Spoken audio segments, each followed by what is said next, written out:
Good morning भैया बहनों, how are you? Are you fine? Okay okay, thank you. Yesterday I was teaching you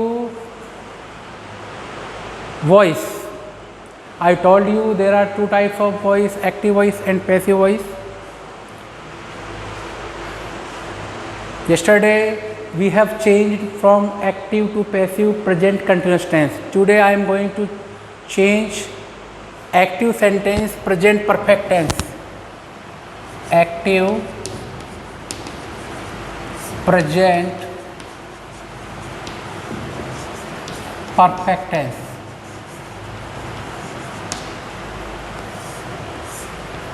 Present perfect active tense, we know very well what helping verb we use, have as, and verb की third form. So what is the structure of passive voice? Object plus में helping verb इसमें हम have और has, plus में हम क्या जोड़ देते हैं? बीन. ये एक्स्ट्रा हम जोड़ते हैं. एंड वर्ब की थर्ड फॉर्म प्लस बाय लगा करके सब्जेक्ट को हम चेंज करते हैं. अब now I am going to take एक example of active sentence. For example, she has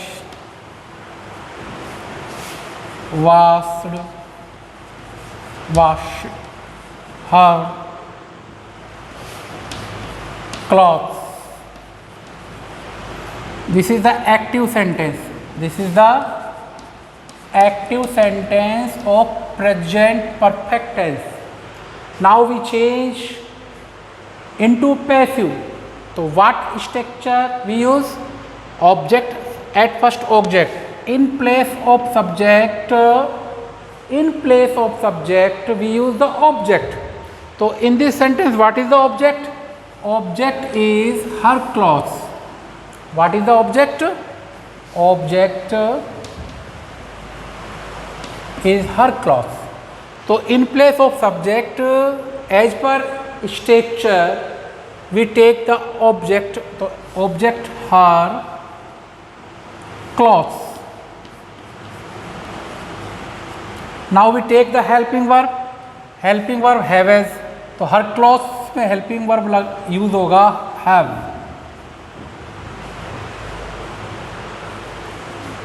present perfect tense है, इसलिए पैसिव में हम इसको बिना बीन के, इट इज इनकम्प्लीट, तो हम लगाएंगे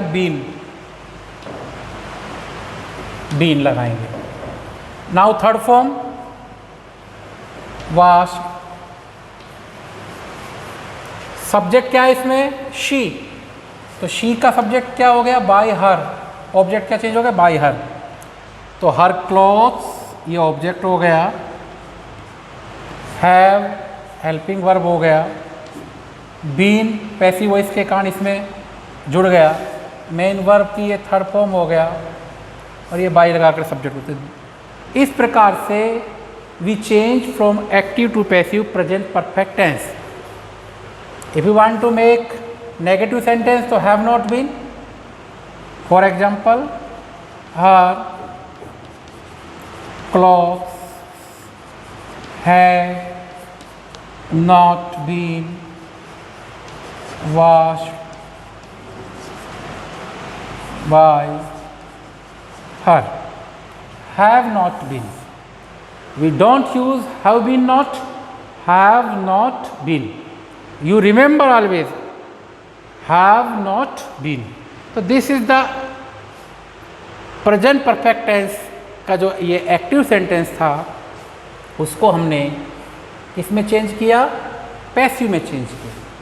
तो पैसिव में चेंज करने के लिए हमने यूज़ किया बीन. अब एक एग्जाम्पल आपको मैं और लिख रहा हूँ. वन एग्जाम्पल आया और आपको मैं दे रहा हूँ.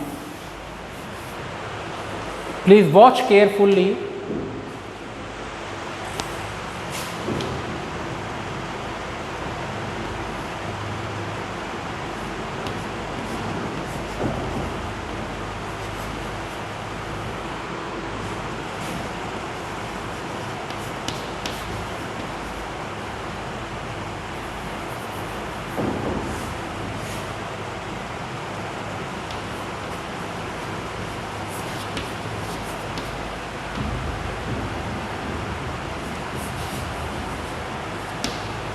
आई हैव नॉट टॉट यू। तो in this sentence this is the subject, this is the helping verb, this is the negative sentence है, तो ये मेन वर्ब की थर्ड फॉर्म, और ये है नेगेटिव सेंटेंस किसका, प्रेजेंट परफेक्ट टेंस का। तो व्हाट वी चेंज, और ये हो गया, इसमें यू हो गया object.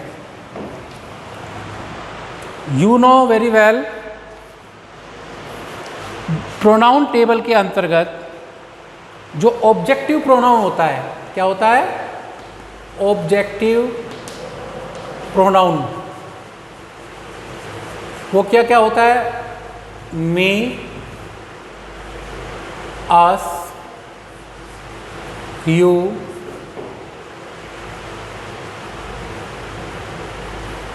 Him, her and them and it. These are the objective pronoun. These are the objective pronoun. तो इस सेंटेंस के अंदर this is the objective pronoun. तो how we change when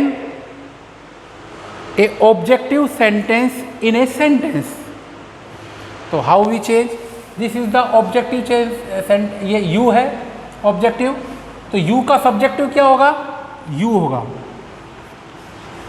you know very well, you, your, you, yourself.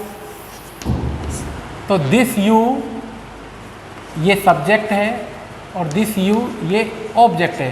तो this is the object. हमने जो change किया उसको किस में किया, सब्जेक्ट में। सपोज करिए यहाँ होता मी, तो हम क्या चेंज करते हैं, आई। यहाँ होता अस, हम चेंज करते हैं वी। यहाँ होता her, she, him, he, it. तो ये आपको ध्यान देना, यू हैव टू रिमेंबर कि this is the permanent object. तो परमानेंट ऑब्जेक्ट को जब पैसिव चेंज करते हैं तो वी चेंज इनटू सब्जेक्ट। तो यू सब्जेक्ट हो गया, यू के साथ हम लगाएंगे हैव बीन, ये helping verb as it is आ गया। ये नॉट भी आएगा, sorry not, have not been, क्योंकि सेंटेंस का नेचर जैसा है उस प्रकार पढ़ेंगे। Have not been taught by me, ये आई का क्या हो गया, मी हो गया। You have not been taught by me, I have not taught you, this is the active sentence. You have not been taught by me, this is the passive sentence.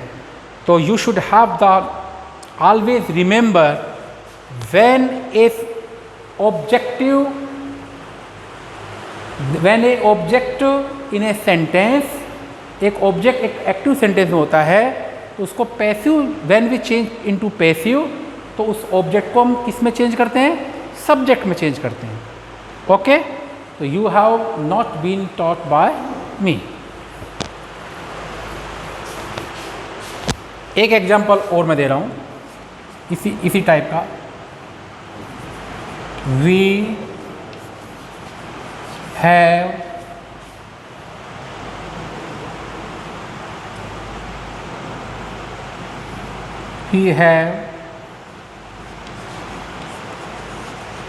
eaten, we have eaten food. There is the object,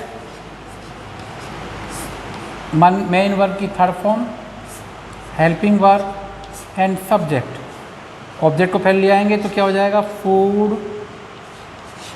food के साथ में has, been passive है, eaten by us. तो इस प्रकार से हमने present perfect active sentence को पैसिव में चेंज किया। तो हमने बीन लगा करके पैसिव को पूर्ण कंप्लीट किया। Without been present perfect is not complete in passive sentence. तो पैसिव सेंटेंस में का जो स्ट्रक्चर भी मैंने लिख दिया है, एग्जाम्पल मैंने बता दिया, और ये मैंने बताया these are the objective pronouns. और ये जो ऑब्जेक्टिव प्रोनाउन यदि कोई सब्जेक्ट सेंटेंस में होता है तो उस ऑब्जेक्टिव को किस में चेंज करते हैं, सब्जेक्टिव में चेंज करके स्टार्ट करके उस वाक्य को प्रारंभ करते हैं। Thank you so much, have a nice day भैया बहनों। और होमवर्क नोट कर लेंगे। होमवर्क में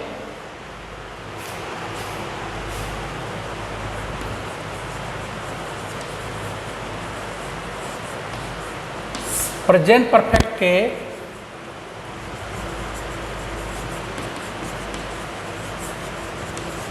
पांच पैसिव सेंटेंस बनाएंगे। 5 पैसिव सेंटेंस बनाएंगे। Thank you, have a nice day.